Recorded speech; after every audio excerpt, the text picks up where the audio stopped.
நெல்லை, தென்காசி மாவட்டங்களில் மேற்கு தொடர்ச்சி மலைப்பகுதியில் கடந்த சில நாட்களாக பரவலாக மழை நீடித்து வருகிறது. இதன் காரணமாக அணைகளுக்கு நீர்வரத்து அதிகரித்து வருகிறது.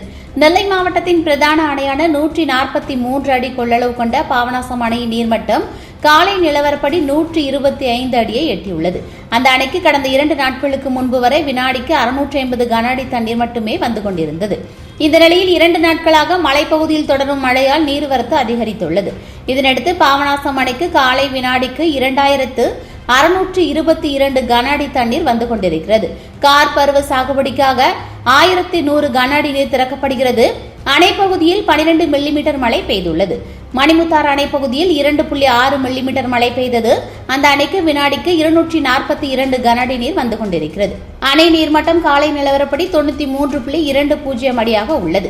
நெல்லை மாவட்டம் அம்பாசமுத்திரம், கல்லடைக்குறிச்சி மற்றும் சுற்றுப்பகுதியில் இரவு முழுவதும் பரவலாக மழை பெய்தது. இதனால் மணிமுத்தாறு, மாஞ்சோலை, ஊத்து பகுதியில் பெய்த மழையினால் மணிமுத்தாறு அருவிக்கு நீர்வரத்து அதிகரித்துள்ளது. இதன் காரணமாக சுற்றுலா பயணிகள் பாதுகாப்பு கருதி மணிமுத்தாறு அருவிக்கு பொதுமக்கள் செல்ல தடை விதிக்கப்பட்டுள்ளது.